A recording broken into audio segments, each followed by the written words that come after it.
Good evening, everyone. It is 6 o'clock. We are going to call the Planning Commission meeting to order.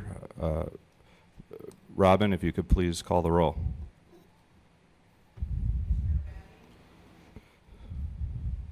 Hello?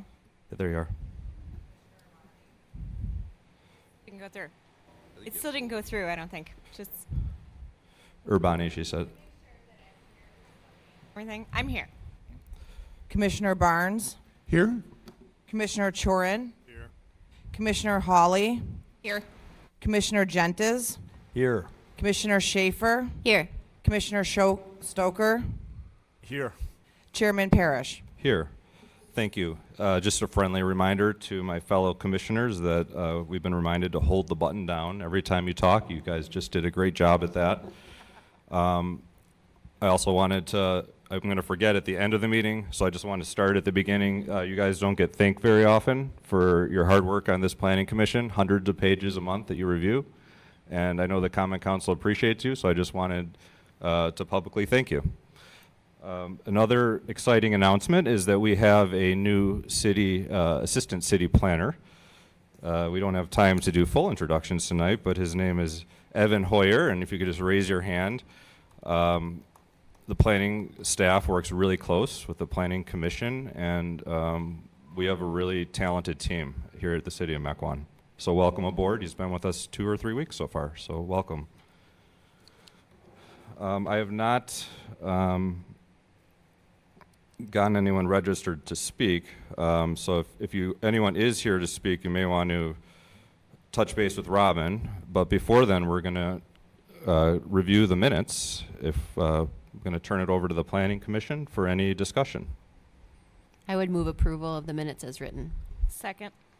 All right, we have a motion and a second. All in favor, please say aye. Aye. Aye. And none opposed? None. The minutes are hereby accepted.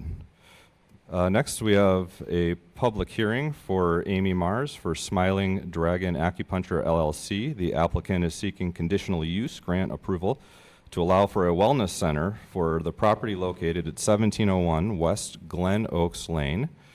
I think first we're going to go into a public hearing. And Motion to go into a public hearing? we have a motion and a second to go into a public hearing. Is anyone here looking to speak on this item? Hearing none.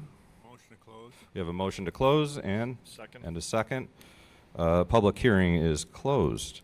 Why don't we have a quick overview from Mr. Zader, and then it looks like the applicant may be here, so just be ready to introduce yourself in a moment.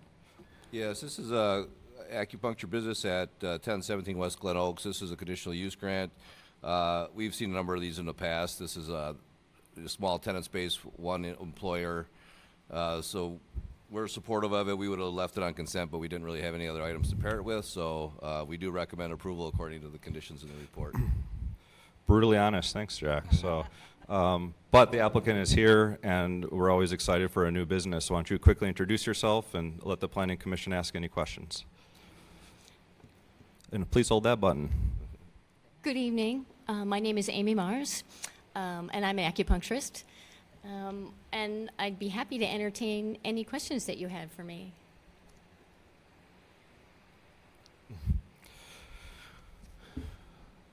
I thought it was straightforward. I would move approval per staff's recommendations. We have a motion and a second. Any further questions? All in favor, please say aye. Aye. Any opposed? None opposed. I did want to remind people in the audience and just anyone watching where maybe it's hard to hear, the air conditioning is out right now at City Hall, so it's well over 80 degrees in here, and we appreciate everyone taking the time, and we are trying to move this along as we go here. So everyone speak up tonight. Next item on the agenda will be Plunkett Reyes Architects LLC, LLP for North Shore FSB.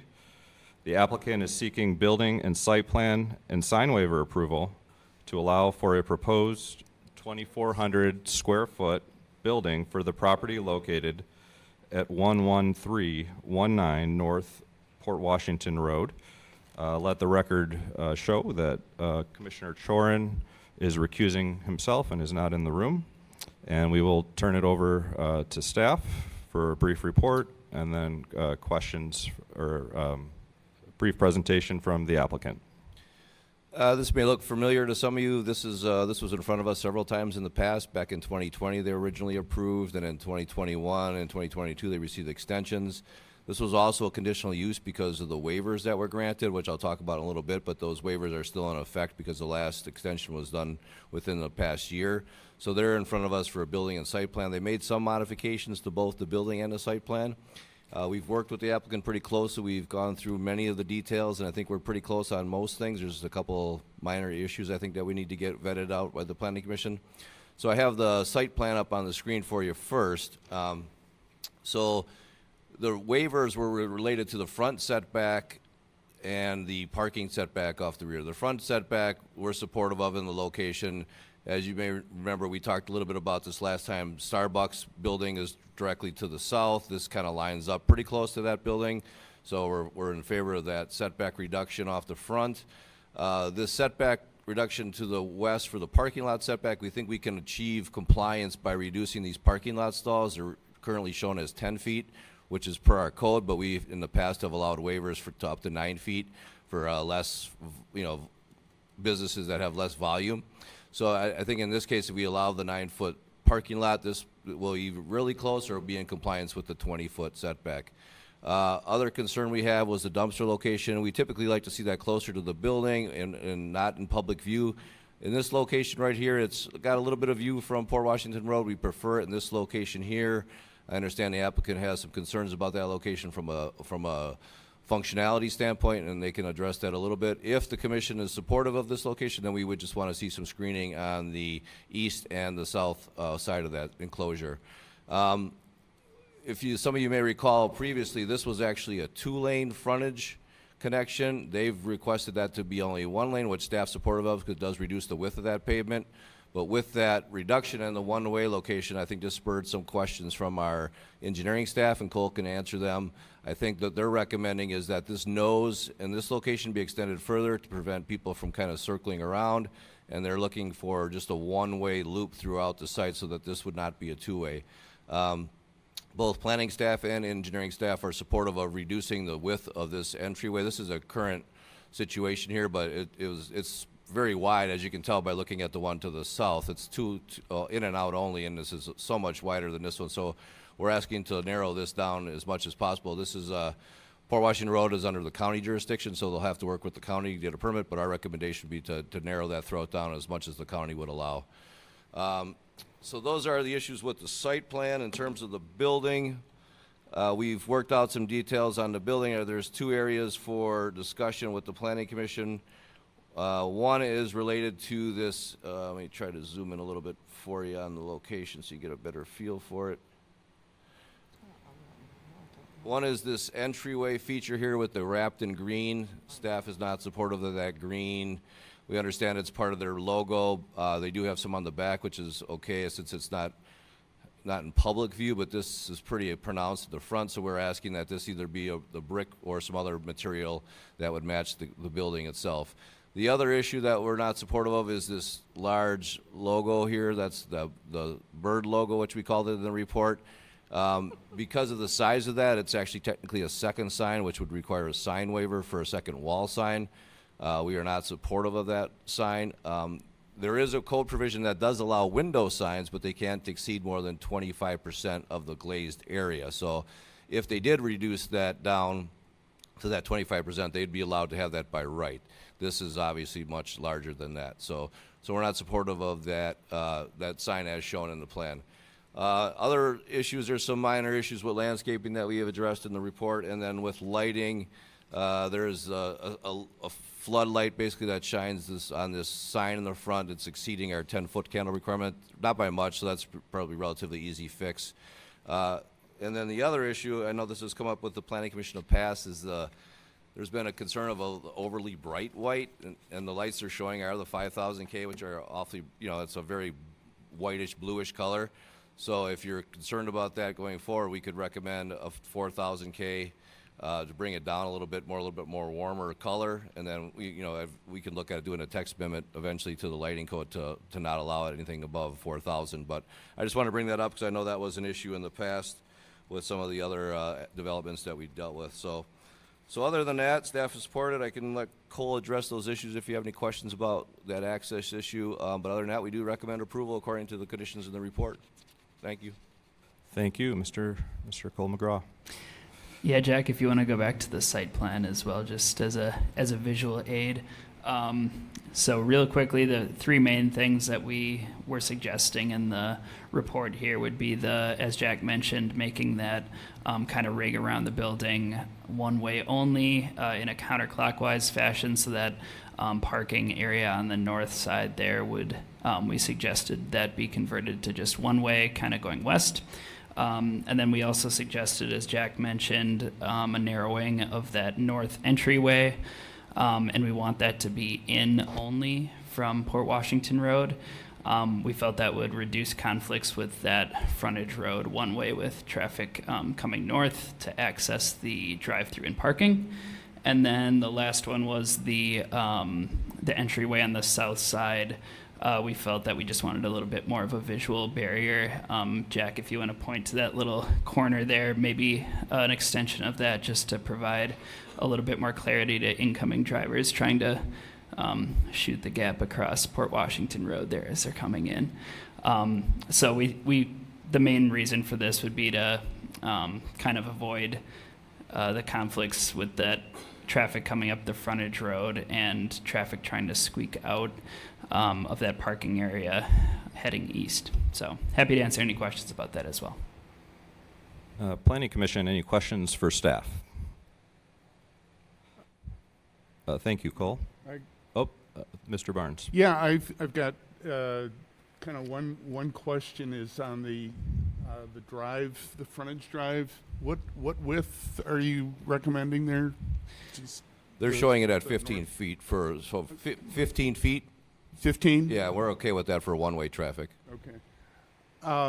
And I'll just say I agree with the traffic circulation patterns and the various modifications that you've talked about there.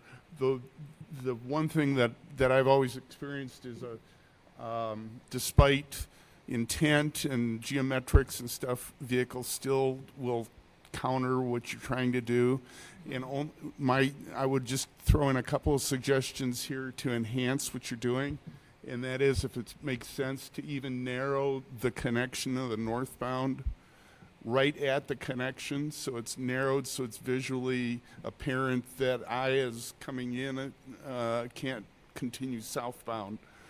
And also include maybe a very simple no entry or Do not enter. one of those type of small signs, just again to really emphasize the one-way traffic that you're trying to do there. And then the other thing to emphasize what the one-way traffic is, and maybe this is required and just not shown here, would be pavement arrows. Strategic points, be it where you get the parking stalls, just they're coming out of their parking stall is, head this way, not that way, type of thing. So.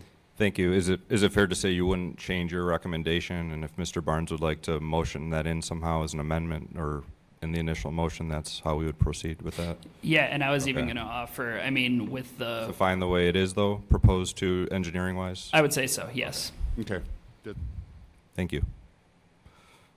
All right, any other questions for staff? If not, why don't we have the applicants introduce yourselves and brief presentation, talk about any objections you have to staff requests upon approval, and then we'll entertain a motion at the end that tries to bring it all together. I'm Dave Kane. I'm the real estate director for North Shore Bank. It's a little hard to hear up here. Oh, sorry, I got to push on it. And in the back. Is it on? Yeah. I'm Dave Kane. I'm the real estate director for North Shore Bank, and I'm the applicant on the application. pardon me, Ryan Schmitz, Plunkett Research Architects, project manager for the project. Yeah, we'd be happy to walk through any of the steps with engineering and chat about building design. We have all the materials on hand here for review. Maybe you want to chat. And then I'm Aaron Breitenfeld with Robert E. Lean Associates. We are the site engineer for the project. And be happy to discuss any of these traffic issues or concerns. I guess.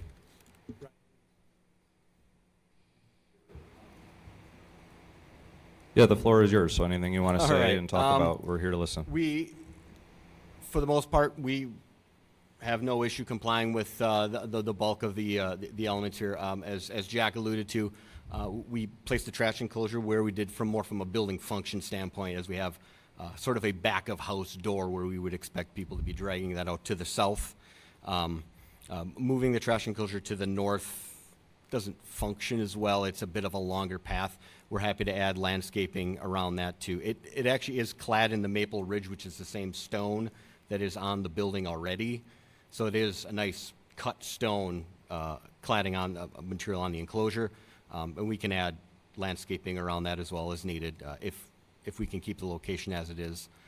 It gets it a bit away from the building. A little worried about potential trash trucks backing into the canopy and whatnot. So gets them a little further away from the parking area just functionally. We did have some further thoughts about the obviously the northern driveway is an existing one and something that we're going to chat with the county about whether or not they allow us to narrow that or not. We showed it as it currently exists. We could entertain narrowing it down to the two in and out. I guess the point of that we're currently showing with the two ways of traffic. I use that Starbucks a lot. We're over there. We're over there plenty. Obviously, there's a cut through right that is basically in line with the northern edge of that property to the south and with our driveway. There is no cut through for the northern driveway, so one would have to make a U-turn if we didn't have the southern drive. So obviously, we're supportive of the southern drive. We like being able to make egress from the site, making a right turn out, because we think it gives cars a little bit of an ability to get away from the potential conflicts they would have with people coming into the Starbucks site, just on a volume standpoint. Because there's a driveway directly to the south of that property line. You can actually see the curb cut there. That's where cars queue up for the Starbucks there. We don't anticipate a lot of cars coming out from just the drive-through and obviously the trash truck. So if the bulk of our cars came out of the northern lot, we feel that takes more traffic away from that potential conflict. So that was our take on it as we were kind of thinking through. So They can turn right out of here now, though. What's the issue? Well, again, this is probably, I don't want to get our DPW director mad at me, but this is one we necessarily didn't agree with on, and for the very reason they brought up. I think the issue of making everyone come around and leave here is this is a mess with Starbucks at times. So if people are going to the bank and they're walking in and walking out, then they can leave and go through without making them go all the way around and having more conflict there. I think the issue was that you don't want a conflict of people not knowing you can go out this way. So if people back up and then they want to go out, they turn this way. So if it's adequately signed and striped, I think we can avoid that issue.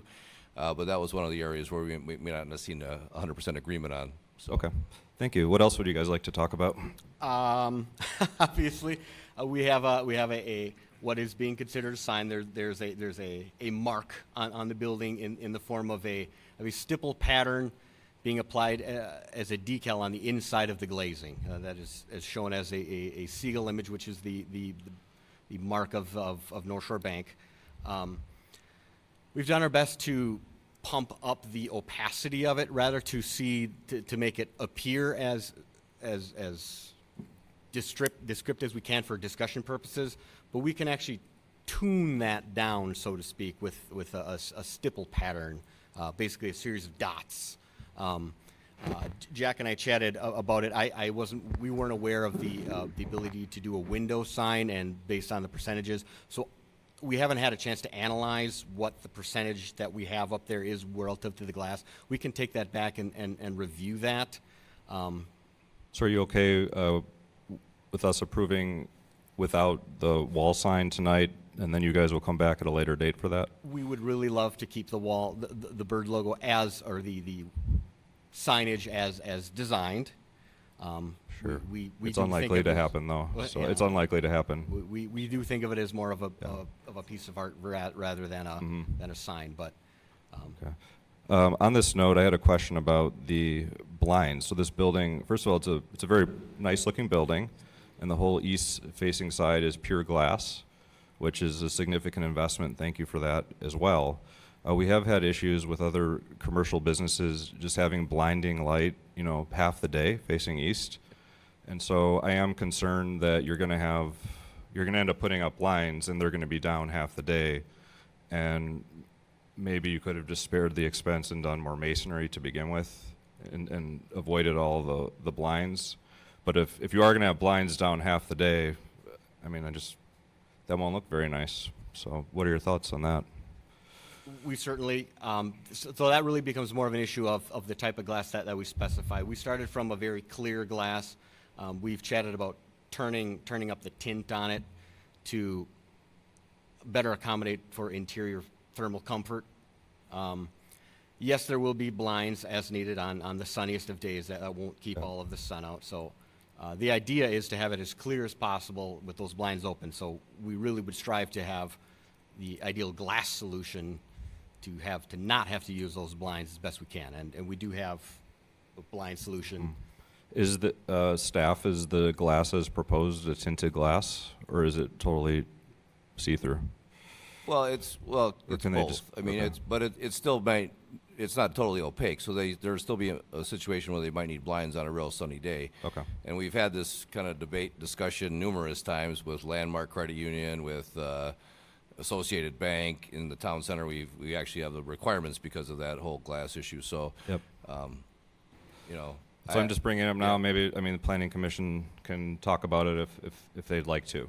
And then please note the applicant brought a sample of the glass for anyone that's interested. Okay. So anything you want to, we're going to come back with the wall sign next time, unless planning commission wants to entertain having it as part of their motion. So, all right. Anything else you guys would like to discuss? The green element, obviously, it's Sure. It's the brand colored Pantone 355. I have a sample of the metal. There's actually it's called an ACM, an aluminum composite material. Very high quality, premium material. We like having the metal panel in that very limited application. We actually worked with Jack to turn it down. We had previously it behind the wall signage, and there was a bit more metal panel on the facade. We've replaced that with masonry more consistent with the brand. We still like the vestibule portion being in the green ACM panel because it actually it's a box that pierces through that curtain wall and draws to the interior, and that color element is actually reflected on the interior as well. Thank you. Sure. Staff, did you discuss this with one of the architects at all, and or why did you come to your recommendation against? Well, unfortunately, Marty had to recuse himself, so I couldn't really speak to him Correct. about that. And then we no longer have Jim as an architect on the commission. So, Oh, really? but we it's always a struggle. We always try to, I understand it from a branding standpoint. They want their colors, but we want to make sure the architecture is timeless and matching what the rest of the community has. So in this case, and he was correct. There was a little bit more green along the front. There was a band that kind of wrapped around. They agreed to eliminate that, and we do allow some of the green on the back and on the side. But we just felt the front was just too visible location for that green entryway. So we're not supportive of that. And you're proposing dark stone. Either dark stone. I know he said there's some building issues for putting a stone there, but if it has to be metal, then it should match some of the metal that is shown kind of on the back side. That metal panel that's in the back. So we prefer the dark stone, but if there's an issue with building constructability, then we would go with the metal panel. Okay. Guys, why don't we come back to you and just start the discussion up here, if that's all right? That's fair. Thank you. Great. let's turn it over to the Planning Commission, who has many experience approving banks in this community. We try to be consistent, and I think that's an underlying principle. So I would let the applicant know that everything we do up here is for consistency. Mr. Stoker. I have a question for the applicant. In order of importance, the logo on the front window versus the green on the north end of the building, which is of higher importance to you? Logo versus green, if you had to choose one of them.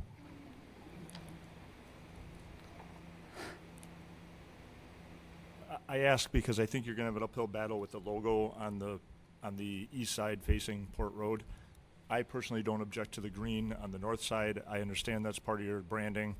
I also see that you've got your actual logo on the front of the building, so the large one in the window is kind of a secondary logo on the front. I just think you're going to have an uphill battle with the Planning Commission to get that approved, but we'll let them talk about it. The other thing, did you mention that you actually reduced the amount of green around that door? I didn't hear that part. Sorry, I didn't hear you. Did you reduce the amount of green by the north face? Has that already been reduced, what we're seeing now, or you said Yes, something if you about look at reducing it? this elevation, well, not on the north face, on the east face. So this, and actually on the south as well. So this elevation here, there was actually a green stripe that wrapped around, and they eliminated that at our request and put in the stone in the fascia. I mean, compared to the North Shore that was just built in Germantown, this is much more fitting for Mequon to me, and that's why I'm probably amicable to the green on the north side.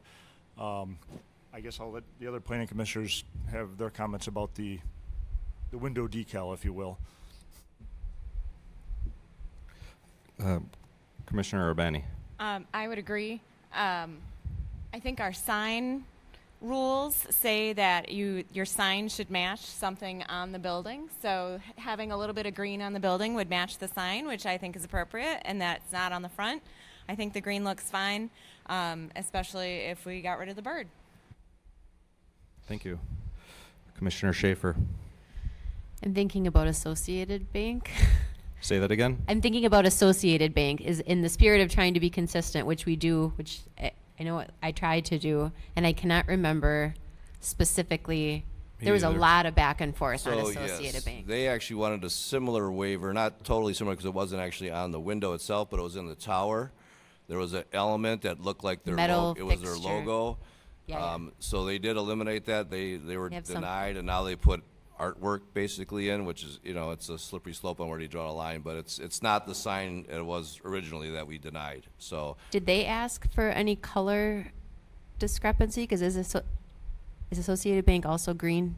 I'm sorry, we do have a lot of banks. Sometimes yeah, I get I confused. don't recall the details of the building approvals. I don't remember if we had to give a color waiver, and we did just have an issue last I month think where we we were talking did. about branding and signage and color.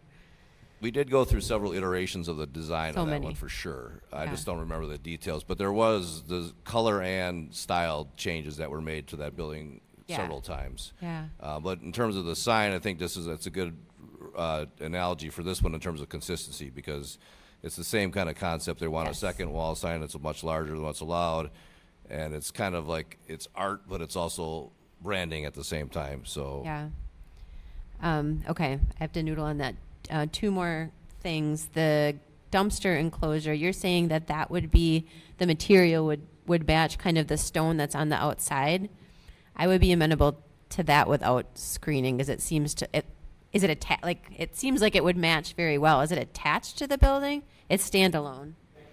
yeah, you can kind of see it in the Push the corner button. there. I'm trying to get you a view of that. Yeah, that view right there is actually from the trash enclosure, so you can see it. So there's the gate, it's brown, Correct. and then That's like the wood material on for the Okay. gate. woodish, and then the back. Yes, the three sides are in the same stone Okay. material that's on the building. Okay, and then I happened to be looking. I was thinking about when Jack was mentioning the lighting and the kelvins. I feel like we're getting very familiar with the different aspects of lighting, and I saw you made a reaction, and I couldn't tell if it was like that's no big deal or that is a big deal because Happy to lighting comes comply. up a lot. Pardon? Happy to comply with that. Okay. Yep. It seems like 4,000 kelvins is the happy place for people not reacting to lighting being too bright, which really it seems to be too blue, is kind of like too bright. I don't know. We're Agreed. learning as Yep. we go with these LED lighting changes. Okay, thank you.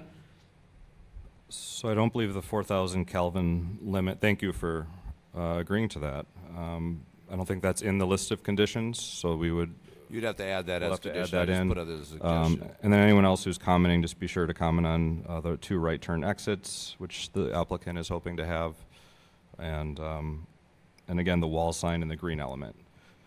So further discussion. Mr. Gentis. I will speak on the color. The green element doesn't trouble me. I think it enhances the look. I'm obviously not an architect or a designer, but it enhances the look of the building and ties into the sign toward the south end. I think if we were able to agree to the use of the color green at that entranceway, in lieu of the seagull emblem, as Commissioner Stoker has suggested, I certainly could go along with that as well. Thank you. Any other commentary? Commissioner Stoker has a motion. I know this motion's going to create some more discussion, so I'll go ahead and get it on the table. I'd like to make a motion to approve per staff's recommendation. Into the mic. Thanks. Approve per staff's recommendations. I am also going to allow it to staff to agree to the amount of screening that you think is necessary. I'm okay with the dumpster enclosure being stone, so I don't think it needs to be fully screened, even on the east and south sides.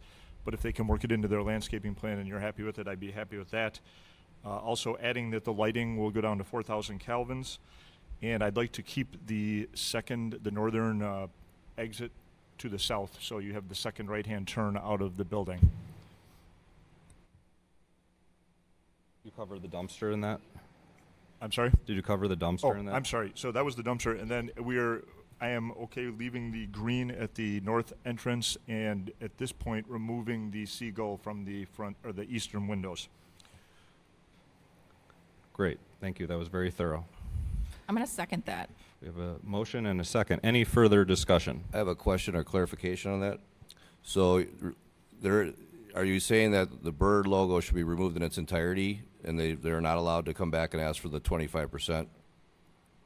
I guess we can, if they want to come back and ask it in another meeting, that's fine. Well, no, they are allowed by the code to have the 25%, but if we're making a trade-off for saying you're allowing the green versus the bird, I just don't want to make sure that you understand that they could come back and make a code compliant one. I think we have the ability to grant that in exchange for not allowing it to happen, but it's up to you. I would be okay with it at 25%, but I think when you draw it at 25%, I don't think they're going to have the desire to keep it at 25%. So if you want to come back and have it at 25%, that's fine. So it's not an either or for me. Okay. But for matters of this motion, I would say removing it entirely. Commissioner Hawley, do you accept the change? Yes. So could I clarify then, we're going to eliminate number 3 as a condition, and we're going to eliminate number 11 as a condition? Is that correct? But we're going to keep, And 12. are eliminating 12 completely as well? I think just 12, not 11. Just 11 12. is the one So way. we're still going to have one way around the entire perimeter? Thank you. That's correct. If I could just comment on number 12. Well, they kind of go a hand in hand. One a concern I would bring up again is if we do have people coming out of the northerly driveway, and I heard what you said about the proximity, et cetera, but there is the left turn lane, and people will be exiting the site to get to the left turn lane to go, basically if they're headed north. Which Well, they go hand in hand. That's why I was questioning, because Yeah. if you make it one way throughout, there's no way anybody can Yeah. get out this way unless they come all the way down and try to Correct. circle around and go out, which they're not going to do. That's saying it would be two-way, or a one-way out down at the south end. Well, the south end, we're not proposing any changes to, other than trying to make that nose stick out a little bit. Sure. Sure. But the north end is where the recommendation was to allow that to be in and out, but then make this one way, which I think doesn't work together. For clarification, for purpose of my motion, I would like to keep the north end two-way. Obviously, the west and the south would have to stay the one-way. But I would like for the people that are parked walk-in traffic to be able to go out on the north side. So you would keep the two-way traffic here? Correct. Okay, I just want to clarify that.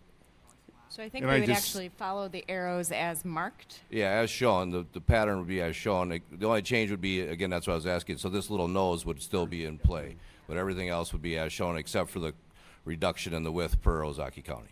Correct. Okay. Commissioner Hawley accepts the change. Any further?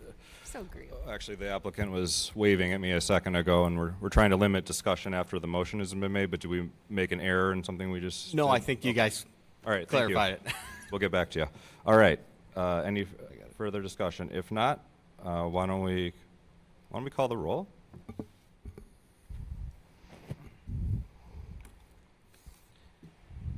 Commissioner Hawley, Aye. Commissioner Chorin, oh, sorry, he's recused. Commissioner Stoker, Aye. Commissioner Schaefer, Aye. Commissioner Gentes, Aye. Commissioner Barnes, Aye. Commissioner Urbani, Aye. Chairman Parrish. Aye. Vote passes. Thank you. Thank you for your investment in Mequon, and let's get it going.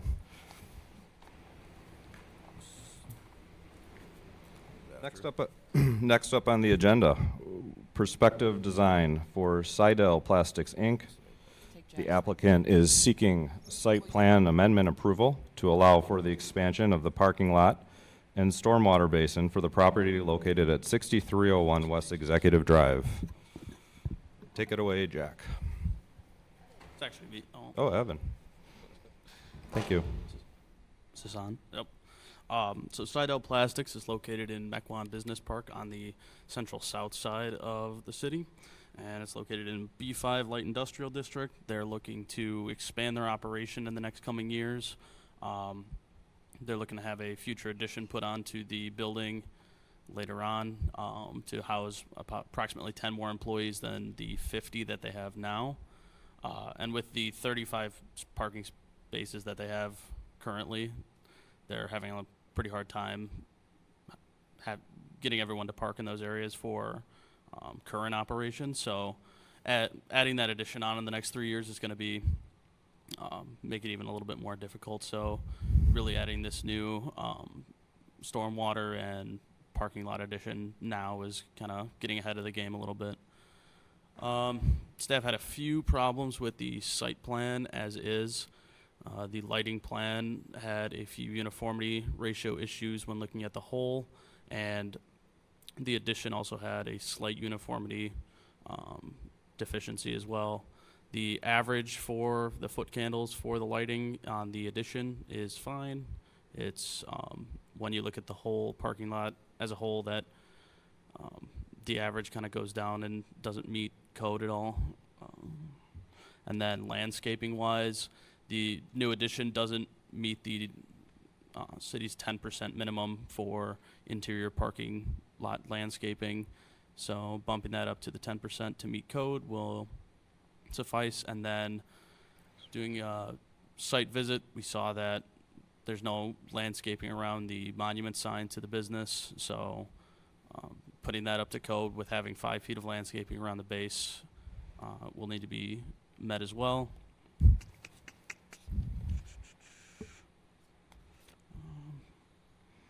And then the staff recommends approval of this, meeting the conditions in the staff report. Okay, thank you, Evan. Nice job. We'll turn it over to the applicant. Good evening, Brad Kropp from Perspective Design. We're the architect for the project, working with the civil and landscape architects. Working with the client here, he actually came to the city about 2 years ago looking for additional parking to meet his current needs that exceeded the threshold where stormwater management was kicked in. So when we met with the client after discussing it, the talk of the future addition came up. So we're trying to master plan this site to accommodate a future addition to maximize the lot, get the stormwater management addressed and also the parking deficiency that he currently has, plus kind of plan ahead for the future a little bit, specific to some of the staff comments. We do propose landscaping around the current monument sign right now, so that is on the landscape plan. We can work with staff on adjusting that if necessary. The parking lighting, the lighting poles that used to serve the street pretty much illuminated the front as necessary before. I know there's been some changes in that park, so we can review that with the client and see if they really feel the need for that extra lighting on that north side. And then working on that 10% green space coverage in the additional parking lot. I would ask kind of what the same thing that was just recommended for the last applicant, if I can go the 9 by 20 stalls instead of 10 by 20, keep my parking count up by probably adding a stall, but that area that I lose ends up going to the landscaping ratio. So I would probably try to keep my parking count the same, but give some of that space back to green space in those islands on that southwest corner, those 4 islands that we're proposing. Just to review what you just said, we're looking at this in terms of the 12 conditions that staff has recommended for your approval. So we're trying to reconcile what you're saying with what staff has recommended. So you're talking about 9 by 20 size parking spaces so that you could then get more green space in For otherwise. the islands. And so you'll have smaller parking spaces, and they're fine with that. Obviously, we look at, are we being consistent with other sites? And then what was the other thing about lighting? There currently is 1 pole on the island right when you enter the property. We'll verify the height of that pole, but the request for additional lighting along the north side, the client previously relied on the city's street lighting across there. I see. We're lighting mostly all of the area to the south and to the west that we're expanding and adding to, so we were not trying to backlight some existing area. We're looking for that area to be grandfathered pretty much like the northern parking lot is. And so, but staff recommended item number 2, installation of lighting on the north end of the parking lot, and that's what you're asking to be struck? Yes. Okay. Staff, any other commentary? Are you okay with the other 12 conditions of approval, minus that one? The landscaping one is addressed. It's on the site plan with that 5-foot landscape buffer around the existing sign. Maybe just got overlooked during review, but I think we already have that addressed. We can work with staff to just make sure that that's confirmed, but you can see there's a oval around the existing sign that's addressing that location up by the main drive entrance just to the east of it. Thank you. And staff, any other comments about, I'm not quite understanding what we need to alter on the parking lot width? Is that an engineering question, or? No, I think he's asking what we just talked about at the last, with the last item, is that allowing for the 9-foot stalls would allow him to put more green space in and meet the 10%, which again, we're supportive of. Great. Don't have an issue with that unless it's a high volume user, so. Okay. And you're fine with no lighting theoretically on the north side? Well, lighting is always a tricky subject. Lighting, either we don't require parking lots to be illuminated at all. That's up to, but when they do illuminate them, they need to meet our requirements. And the reason why we do that, we don't want people throwing light off the building on an angle or putting a spotlight in to blow up as much light as possible in one area, and then you have these really light spots and then really dark spots. So once you decide to light it, then we want it to meet our code, meet the uniformity ratio, to meet the average foot candle, so there isn't these big swings of light and dark, and it's all illuminated properly, and they're all full cutoff fixtures. So our recommendation is to meet the lighting code if you're going to light the parking lot. Thank you. And then just a friendly reminder, this is an exciting growing company. It sounds like they're coming back in a couple of years for an expansion, so theoretically we could require it later if we decide. So why don't we turn it over to the Planning Commission, just if you could address those changes and your thoughts on the project. Any takers? No takers? It sounds like we've heard from staff that they don't have major objections on the parking lot, parking spot size. Someone's going to have to make a motion with or without the lighting requirement. And that would be up next if there's no discussion. Commissioner Schaefer. Sorry, I do have one question. I think it indicated you have shift workers here, right? So there's people that are there at night. I feel like it said something about first shift is the majority of traffic. So that makes me assume there's a second shift or a third shift. Just keep holding it. Yes, hi, this is Ken Seiler, Jr. with Site L, Director of Manufacturing. Yeah, we run 3 shifts. Okay. I'm thinking through the lighting. That's where I'm coming from. So as of right now, the lighting that is on, I don't know if that's me or not. As of right now, the lighting that's on the street, so Mequon City lighting has been deemed sufficient, but at least nobody's complaining about it, it sounds like. For people who are working shift work, even in December when it gets dark by 4:30. With the existing pole that is on that corner right there, or The single pole. the single pole, that's the only existing one right now, which was more for illumination at that entrance, but it does spill and catch most of that northern portion. It only leaves 4 or 5 spots. We're talking about 50 employees on the primary shift and 12 to 15 between second and third. Most of them, those employees actually park on that existing west edge on that northern portion there, depending on availability at shift changes. But with the maximum shift of 50 plus 12, we're looking at 62 employees that have to find a spot at similar times.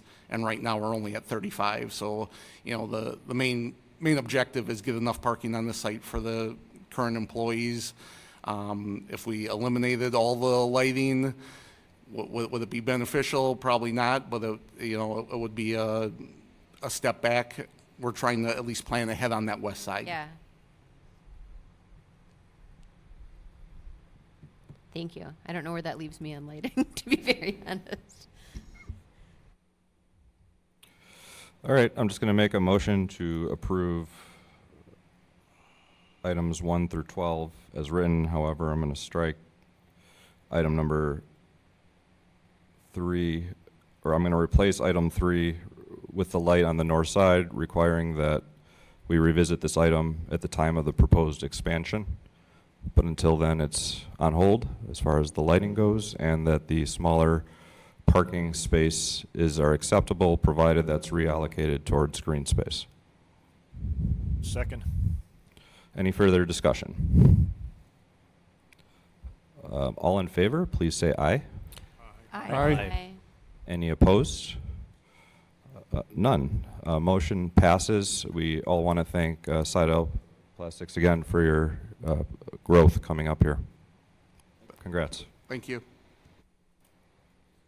Next item on the agenda would be Steve and Brenda Scheible for Roots and Stems. The applicant is seeking approval to allow for a temporary roadside stand for the property located at 11627 West Highland Road. The applicant is here tonight, and Associate Planner Evan Hoyer will take us off. Okay, so the applicant is applying for a temporary use for a roadside stand to operate on the property. Can you just speak up, please? Yeah. Thanks. So the majority of this stand is going to be for the sale and kind of tour of the sunflower field and a U-pick field where people can come in, pick flowers and whatnot, and kind of hang out a little bit.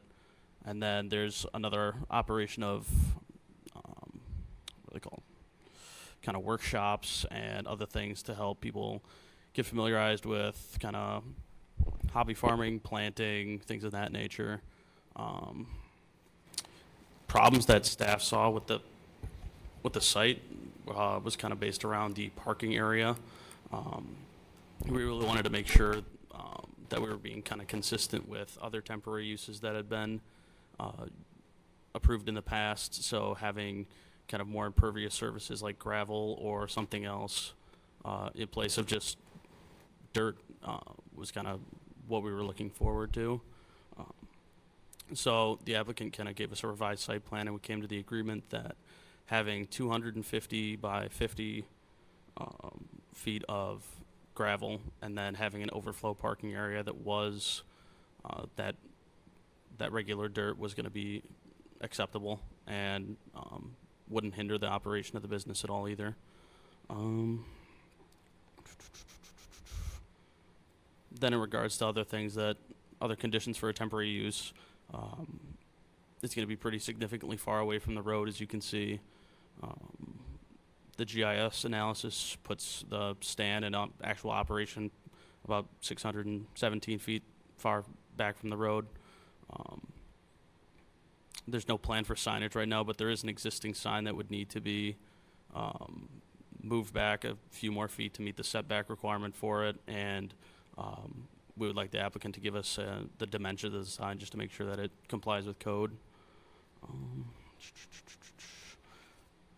And then there's some other conditions that staff recommends approval for with the conditions in the staff report. Thank you. There are 13 conditions in the packet. Why don't we turn it over to the applicant and hear what your thoughts. If you could introduce yourselves as well. Hi, my name is Brenda Sheebley. This is my husband, Steve. We appreciate everybody reviewing our request. We look forward to serving our community.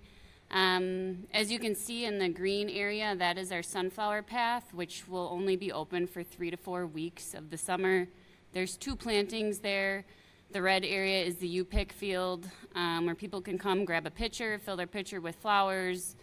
And then we'll also be offering exterior workshops just to learn about floral design, planting, the basics of care, things like that. And then the purple area is the parking area that he was describing. Great.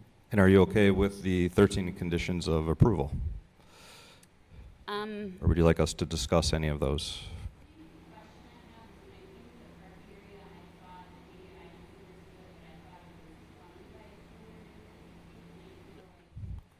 Can you push the button? It is 20 by 250 feet. Correct.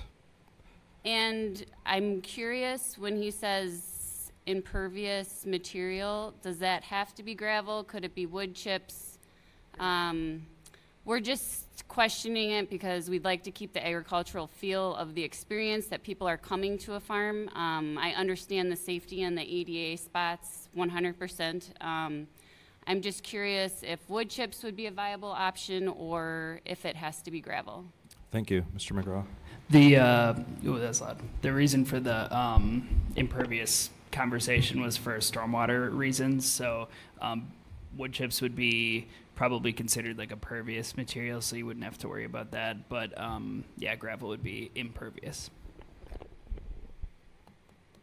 I don't know how that relates to what you had suggested in the report, but. Yeah, Mr. Commissioner Barnes. Thanks. So are we saying either one would be acceptable? Yes. Yeah. Right. Obviously, there will be maintenance considerations, having some kind of base down. I mean, this is a big investment, and they will have to come back in 2 years, so you want it to last, so you don't have to redo it all. So yeah, those are all things they'll... That's exactly what my concern would be, is the duration of maintenance and so forth, and understanding that you're not having any truck traffic. It's just cars. Sure. I think the recommendation was for impervious, so that would be the gravel. Yeah. So I think that would be the balance could be. I mean, we have a lot of probably not even permitted roadside stands in Mequon, and a lot of them just rely on grass. But you get rain and everything like that. So, I mean, a compromise could be just a smaller area of impervious area to handle kind of like the normal flow, and then a larger area maybe with something else to handle larger, event type situations. Yeah, I guess my thought would only be right at the entry, and the primary flow would be important for impervious. Thank you. Brenda? I'm sorry. From my perspective or our perspective, it's just seeing the need and adjusting it so that in 2 years from now, we know exactly what we need and we can do it right, I guess, is kind of our theory with maybe something that is less permanent, but I understand the concern. Also, one thing I'd like to note is we close if it's raining. And if I don't want my fields being trashed with muddy boots. So we won't be open if there's a large amount of rain because nobody wants to do it anyways. So just a side note there. Well said. Great. Why don't we bring it up to the Planning Commission? I had really no comments other than like, wow, this is a really, we're a very built-out community now on the east side, but we still consider ourselves an agricultural community. And so to have an opportunity like this where families can go and agriculture and kind of the east side can mix together and learn more about farming is pretty cool. So thank you for doing this. And I'd love to hear what my other planning commission say. Commissioner Chorn. Jack, I'm still confused. Can't hear you. I'm pushing the button. Choked. Is the gravel, are the wood chips acceptable as a substitution for the gravel? No. No, the recommendation was impervious, so wood chips would not be considered impervious. Gravel would be. Yeah, and that will last. It's easy to patch. Go on. Other commentary? If not, Commissioner Schaefer. Hi. This is exciting. I think you maybe did some of this last year a little bit as well, because we definitely drove by, and it was exciting to me then, and it was exciting to see it in the packet. My only thought when I was reading is the sunset provision. Is 2 years kind of the typical? Like you see sort of what because I assume you'd want to do it this year as well, and then next year. And so really there'd be 3, no, that's not true. It's 2 seasons of operation to kind of work out the kinks and see what needs to be addressed. I guess I'm wondering, is 2 years normal? Because if there was something, I can't foresee it, but if there was something kind of egregious that came up, then you have to wait 2 years to address it. Is 1 year? Tell me about the sunset provision. Director Tollefson.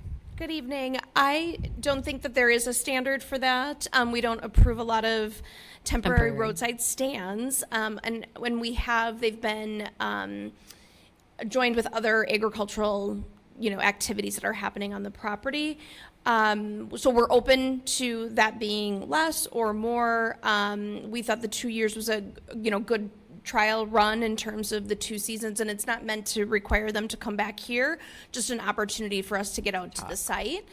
In terms of your question about any sort of egregious circumstances or activities, we have indicated that the operations need to be limited to what's being proposed here today within that 2 hours or 2 seasons.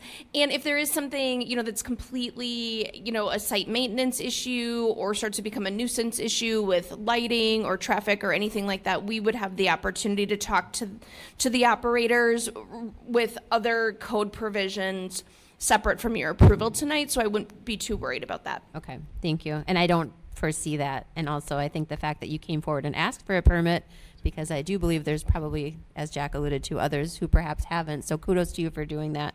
I think this is great. Thank you. Any motions? Questions? Director Chorn, or Commissioner Chorn. I've been promoted. Motion for approval based on all staff recommendations. We have a motion? Second. Motion and a second. Any further discussion? All in favor, please say aye. Aye. Aye. Aye. Any opposed? None opposed. This motion is passed, and you guys should get open so we can all enjoy roots and stems. Thank you. Next up on the agenda, item D, Joe Wolfel for State Farm Insurance. The applicant is seeking building and site plan amendment approval for improvements to the existing building for the property located at 1714 West Mequon Road. They've been through here before on talking about zoning, and today is about site plan and the building and so on. Director Tollefson will be giving us a brief presentation, and then we'll hear from our applicant. Thank you. Thank you. So the property is at 1714, the planning at West Mequon Road. The Planning Commission has seen this before in terms of the rezoning, so the concept of this should not come as a surprise. The Common Council did approve that in April. The site plan shows the addition of 6 stalls. At the very south end of that proposed parking area, where the 2 stalls are proposed, this is actually a specimen tree of black walnut. The applicant and I had discussed that prior to the potential of having to preserve that prior to the city forester taking a look at the site. So what we've discussed is just shifting these 2 stalls to be adjacent to the rear row of the parking, which will line up somewhat nicely with the barn, and then we can protect that specimen tree. The building design is suggested to be remodeled with vinyl siding that's white or cream in color, with some red accents, red door, and some red trim. In terms of the landscaping, there's both the foundational landscaping proposed around the structure as well as some entryway landscaping. Staff did add a condition that the parking lot does need to have some screening on it between the public street and that parking lot. We too had the recommendation to reduce, or I guess we are all the same, but I had the recommendation here to reduce the lighting for this as well, and there may have to be a change in the fixture style just to make sure that it stays down lit. So typically we haven't approved vinyl siding on commercial structures. We've done it when there's been an industrial use that's proposing an addition. That's really the only time historically that I can recall that. I would view this though as a similar circumstance, since we're taking an existing single family home and converting it to a small scale office. I did take a look at surrounding materials for both the homes and the commercial buildings. There's a mix of siding and a lot of stone in the area, but staff isn't suggesting that any additional stone needs to be added to this structure. I think it would lose its character if we did that. The applicant is willing to comply with all of these changes. Obviously, some of them will just take some finesse between the applicant and staff, but as far as I know, there isn't any contesting of those conditions of approval. Thank you. Mr. Wilfel. Have you read the conditions of approval? Maybe just quickly introduce yourself again. Yep. Name's Joe Wolfley. I'm a State Farm agent. Just working. State Farm agent. Been in the community for 13 years. Been in the building with Liquid Chiropractic and Brain Balance that entire time. So just really looking forward to having a piece of property I can call my own, and keeping it kind of in the style, obviously, as it's been in. Right now, it's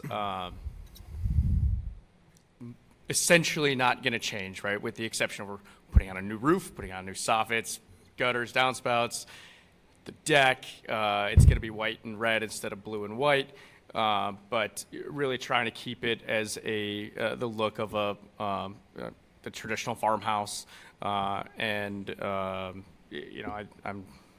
happy to adjust the parking lot to make sure that the species tree can be saved. I like trees. I plan on planting more.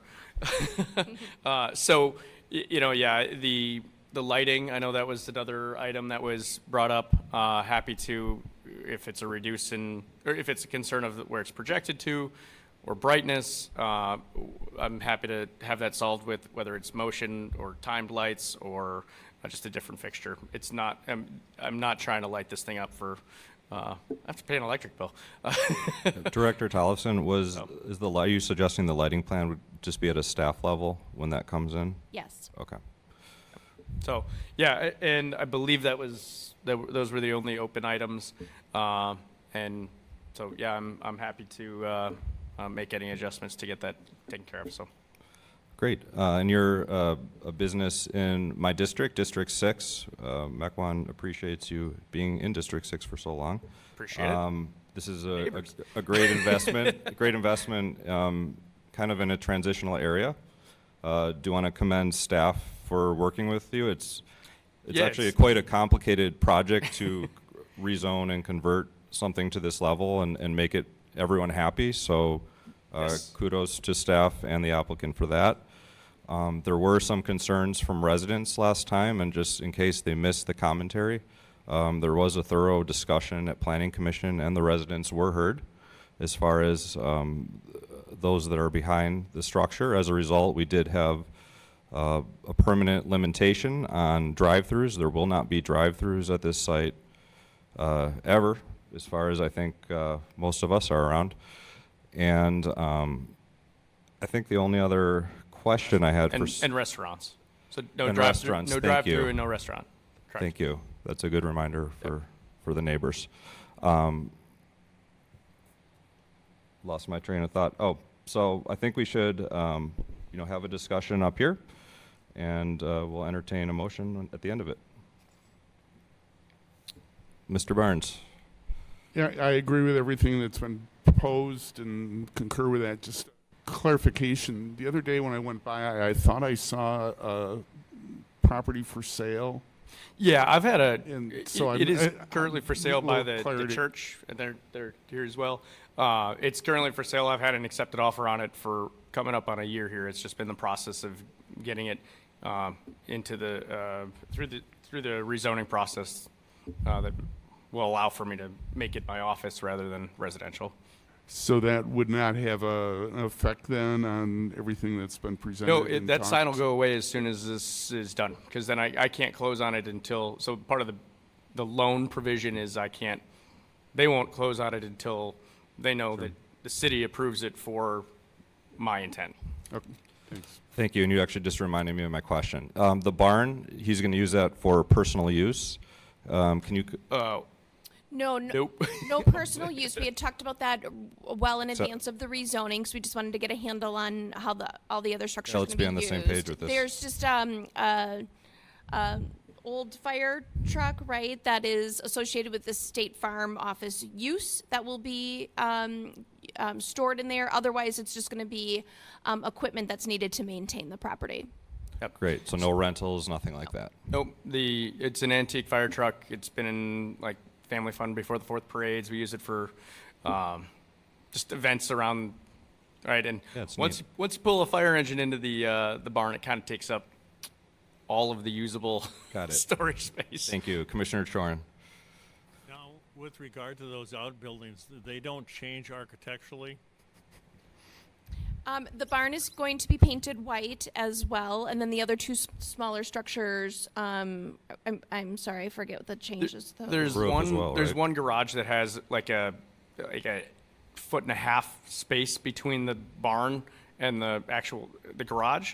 That'll stay, at least for the time being. It's structurally sound, and it's nothing's gonna change with that one. There's a small chicken coop, which that's the kind of one that's right out there. Pretty sure I can hit that with my shoulder and take it down, so that one's gonna go. But then it'll just be grass. So that's about a 6 by 4 foot old chicken coop. That's gonna come down. Thank you. Other question, Commissioner Urbani. I also think this is a very exciting use for this property. I'm excited to see it. I think it's a great transition, like staff said in their letter. I'm asking about the sign. I'd like to hear everybody else's opinions about the sign. That it's a very red sign, and we've had signs come up several times recently. The door on the house is red, so that does match. I know State Farm branding is 100% red, but it could be red writing on a white background as well. I was just looking up some other State Farm images, and so I just wanted to hear other opinions on that. Is the sign as proposed in accordance with the B3 now, zoning code, or is he asking for It's any? B1. B1, yep. Yeah, technically the size, location of the sign is in compliance. A separate sign permit would be needed for review and approval. But as part of the building and site plan review, you can make conditions or contingencies of that design as well. Also, that's maybe not exactly, but it's approximately 2/3 of the usable sign space is the State Farm red with the white letters. And then below that would go Joe Wolfley Agency, right, in black. What's the size of that sign? What's that? What's the size of the sign, excluding the base? It's 5 by 8. Check, but it's, yeah, Okay. it's I within get what your they're code. saying. It's the scale of the sign relative to, it's Oh. a smaller building. And so does this feel like, it's all sign? I Right. think you did a really nice job. It's going to look nice, but The sign, it's in here. It's 8 foot 4 inches wide, 3 foot 5 inches. It looks like tall. so 3 by 8. It's pretty Right. wide, but Well, so far, so the corporate sign company won't even start the design on it until the zoning is changed on it, because they pull a zoning piece, right, to make sure that like what they're going to do is compliant. I actually got an email last week that was, hey, this is residential. So, this is, I mean, that's what 90+% of the insurance State Farm agents carry as a sign. If you go right down here in Thiensville, Megan Borland moved across the street. Hers is all red with some white. So this is less than what as far as is out there and available, that would still meet the city criteria. It's less than on the red side.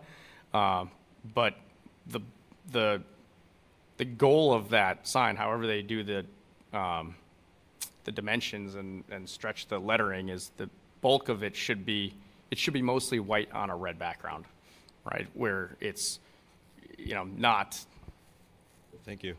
red with a little bit of. Okay. Commissioner Urbani, any additional questions? No. Great. And she had asked if anyone else had any feedback on the signage as we deliberate this. Commissioner Chorin. I like the sign, but I don't know who to direct this at. There was a sign recently to the east of there that the individual said that the colors were their corporate sign color and their website. I'm assuming you'd say the same thing. So, Yep. Commissioner Chorin's point was just that there's a similar sign nearby where there was similar complaints about just the corporate branding and where like the sign was becoming, it was conveying the brand. But I think the point is that everyone knows red is State Farm. So that kind of proves that this is more appropriate perhaps than that other case where it wasn't really their branding. I can't, if I put a sign that's a different color than the approved grouping, like they come and slap my You're wrist. out. Yep. Yeah, All right. Yep. Additional commentary. I've been thinking the exact same case. I think the difference there is that this is branding that has existed for a long time, and I feel that the differentiator we made with this other case, I want it to go in the minutes because I feel like, trying to be consistent, I feel like they backed into that branding a little bit with their sign. That was the sense that I got, because when we looked, it wasn't necessarily incorporated in the rest of their branding. That's how I'm making the distinction, at least, because I'm struggling with it a little. Okay. Any further discussion? If not, let's do Director Tollefson. Just in terms of making the distinction, one of the issues with the previous application is that there was no additional tie to the color building. tied into the structure, which is specifically what the code does say. And then in terms of scale, at about 24 square feet, that's about half of the size of a freestanding sign otherwise allowed. We allow up to 50 square feet, and so long as it doesn't exceed 10 feet in height. So just wanted to give you that perspective as well. That's good to keep. Thank you. To keep us consistent. Okay, there's 10 conditions here. Commissioner Stoker. I will make a motion for approval per staff's recommendations. Second. We have a motion and a second. All in favor? Or I'm sorry. Any further discussion? All in favor, please say aye. Aye. Any opposed? None. Motion passes. Congratulations. Thank you for going through the process. Appreciate it. Appreciate you. Yep. All right. Next we have an interesting Southwest industrial land use discussion. And I know that it's very warm in here, and sometimes it's hard to get into a discussion. But I would say that the Economic Development Board and staff has spent a ton of time on what you're about to hear, and Common Council has already heard it. And I'd say Economic Development Board and Common Council desperately need to hear any feedback you had, or the ship is kind of going in this direction, so they really need your opinion. So staff, Director Tollison, why don't you take it away? Thank you. Thank you for that introduction. So at the beginning of the year,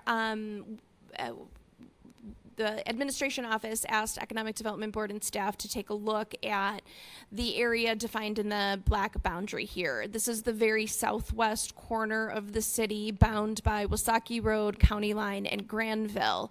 As you can see, there is quite amount of green that kind of slices through the middle of that section. That's a critical environmental features, woodland area, wetland, drainage courses. All but one of the properties remain south or within and south of that critical environmental feature. Everything in the gray that you see is currently zoned either B5, which is our light industrial district, or B6, which is a rural industrial zoning district that does not allow for anything really as a permitted use other than a temporary roadside stand. Everything to the north then is zoned R1, which is 5-acre minimum, and is mostly used as agriculture. There is a small subdivision to the north here at Dungeness Bay and Wasaki. And then we've got Little Menominee, coming through here, Lemke Park up in here, and then Huntington Park is to the east. This policy discussion came out of the Common Council's review of 2 different single-family conservation subdivisions that were proposed in the central part of the city. The Planning Commission, I don't think, ever saw those. We took them directly to the Common Council. That area where those 2 conservation subdivisions were proposed is south of Dungeness Bay on the west side of Bear Road. And there's a map, I think, later in the packet, perhaps, for that. That area is zoned industrial, but with 2 proposals coming forward for a mix of plex and single family, the Common Council's reaction was that there may be merit to rezone that for residential.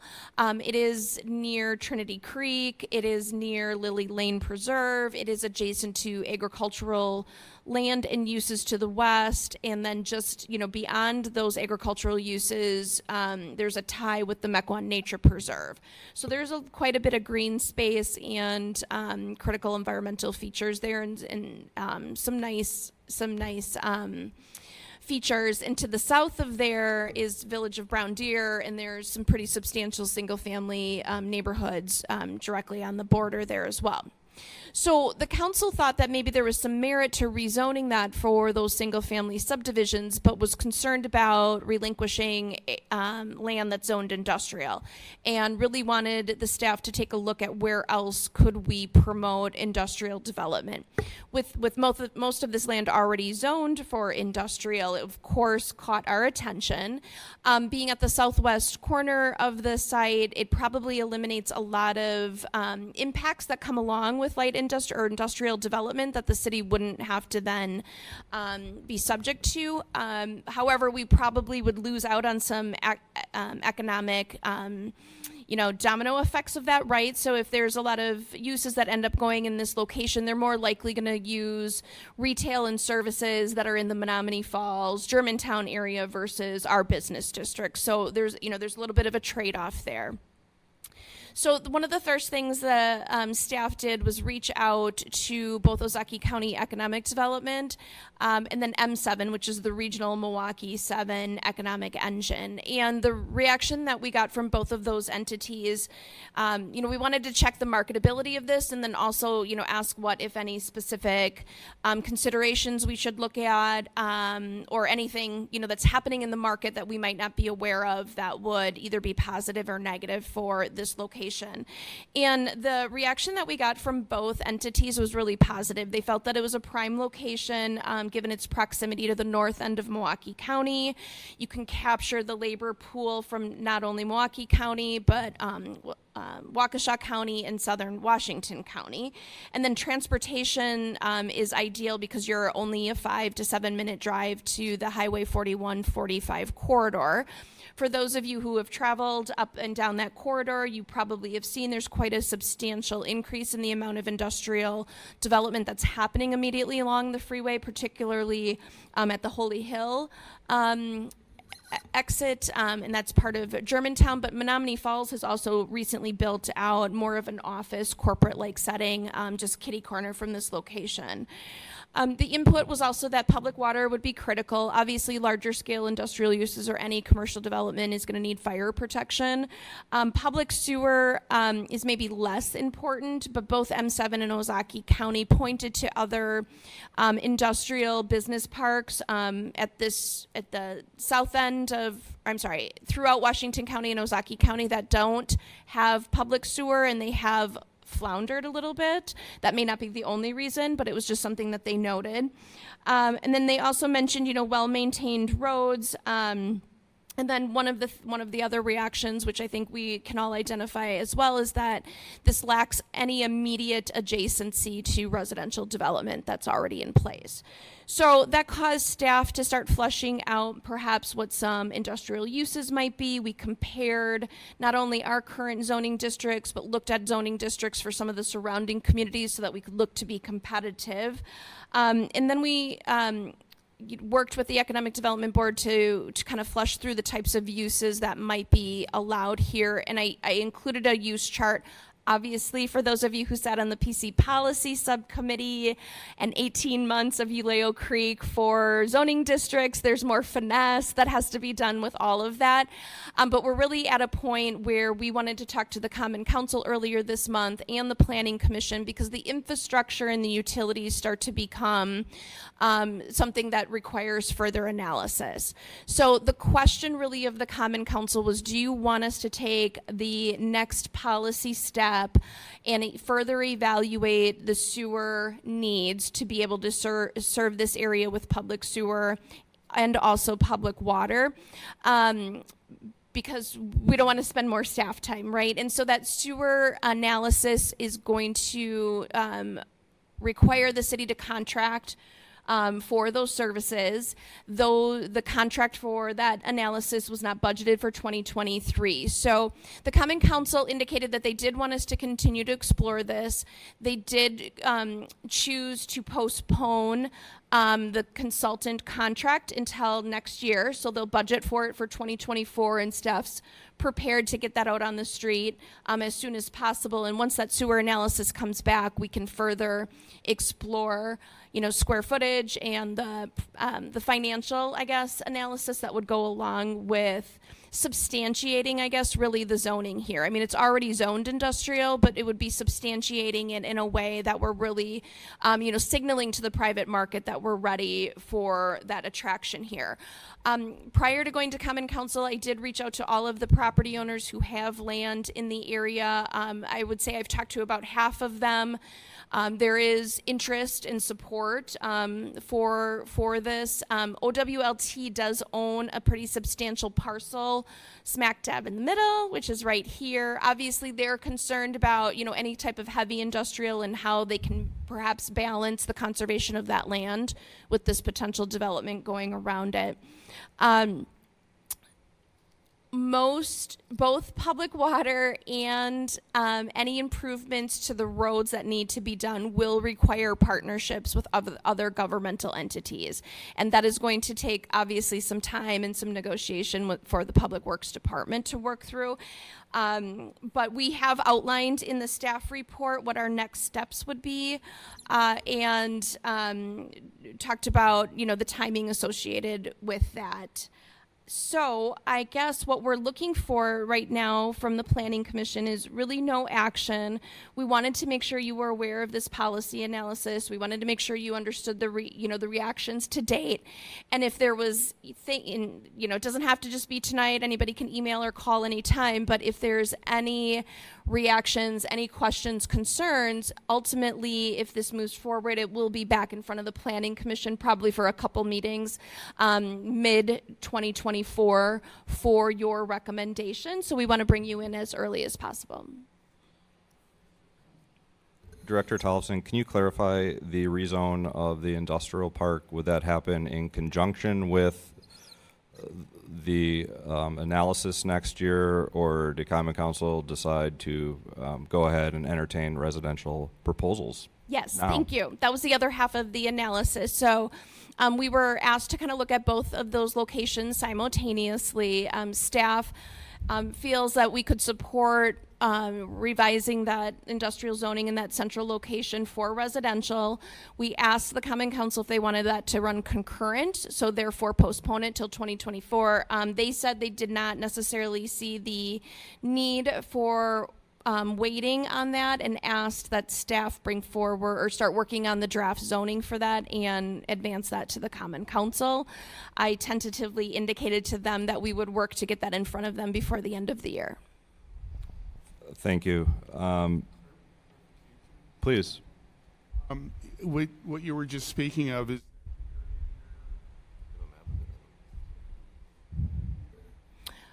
yeah, is there I can't remember if we included East of in what? that. Between Dungeness Bay and County Line. Oh, the current industrial park? Yeah. So the current industrial park is just south of Town Center. And so it's been highly successful. This would have been my comments. It's highly successful. It's full, whereas in the past it wasn't. So any users currently looking to expand would quickly find that there is no land left in the industrial park other than a few outside parcels that are kind of adjacent to it. The land that would be rezoned almost immediately as a developer brought forward a residential proposal would that would occur now or as soon as someone made that proposal. So my concern, and I regret I had a rare absence from Common Council, so this is my chance to just voice my personal opinion, is trying to avoid making decisions in a vacuum that will have a long-term consequence for Mequon. We rely on industrial development and retail commercial development and a balance of it to keep taxes down. And so my concern here, and really my only concern, is that the cost of the study in 2024 is going to come back just exorbitant, like $20 million easily. Maybe, I don't know, I'm just spitballing, but that was Uleo Creek's cost, so I don't see why it wouldn't be that much there. And so I have questions about the feasibility of the project, but whoops, too late, we already rezoned the rest of the land. So that, I still have a lot of apprehension about that. I'm not trying to hold that parcel hostage, but I think either way, this central parcel that's right south of the industrial park and the rest of the land, it's going to be residential or industrial one way or the other. It's a prime piece and everyone wants it because it has utilities. Whereas all this stuff on the south. Could you clarify for me where that area? Yep, west of Cedarburg Sure. Road. So Yep. we've got the Google map up behind you. So let me just give you, your general location. So this is Dungeness Bay. This is Bear Road. This is the railroad and the interurban trail, and then here's Cedarburg Road. So Quick Trip's right here. The former Alpine Village was right here. Taylor and Dunn's. So if you head south on Bear, this is Jorgensen Conveyors. It's all of this land in here. Some of it's in the sewer service area and some of it is outside of the sewer service area. There is a private lift station over here on Enterprise, and there's a private lift station over here on the cul-de-sac for the Maida Business Park. So one of the comments from Kristen Lundeen, Director of Public Works, is that it's harder, unlike Uleo Creek or the area we just talked about, to try to master plan this. So there, would have to be conversations about what to serve, how to serve the development in this area. Very good. You've confirmed what I was might be. Yeah. Great. So those were my comments. Just again, I'm in favor of doing both things. I'd prefer that any rezone to the industrial park land south of town center be concurrent with the southwest industrial corridor, which is different than what Common Council recommended so far. So any other commentary on the subject about the future of industrial, residential, Commissioner Barnes, and then we'll get some other comments. Two other thoughts that I had that I don't want to get up here detail because I realize where you're at in the general planning side of things is I think there will have to be considerable focus on the traffic with the different land uses, in particular at the southwest corner of the city. More trucks, the industrial side of traffic that does not exist to the degree that it could. So it's an awareness of sensitivity of that truck traffic. I'm not saying I'm opposed to that, but I think it'll have to be addressed thoroughly. The other is I've seen in areas of the city of Mequon where the various turn lanes that are mentioned, say with the 3 lanes as part of this, where sight distance is inadequate for putting in new turn lanes. And so I just want to highly emphasize that it's a detail, but it could be a significant cost element, especially when it relates to the utilities and those types of things, that there's clear sight distance provisions for in both of these areas that we're talking about. Thank you. Other commentary from the commission. Commissioner Urbani. Has there been any feedback from the local residential areas, Huntington Park or that small area just north? We have not done that broader neighborhood outreach yet. The alderman of the district, Alderman Hansher, did indicate that he would like to see that happen as part of the process when we go forward. So staff and Kristen and I have talked to him about maybe the timing of that. We thought it would probably be important to do that after we get some of the infrastructure analysis back. Great, thank you. And as a Huntington Park resident, I would fully concur with that approach. More details needed. Other feedback? Seeing none. Thank you. I don't think there's other feedback for you, Director Tollefson. So just maybe update the Economic Development Board with what we said and wrap it up with a memo to Common Council. Okay. Thank you. Thank you so much. There are no further items on the agenda. The next meeting is Monday, September 18th at 6 p.m. Is there a motion to adjourn? So moved. Second. We have a motion and a second. All in favor, please say aye. Aye. Any opposed? None. We are adjourned. 7:32.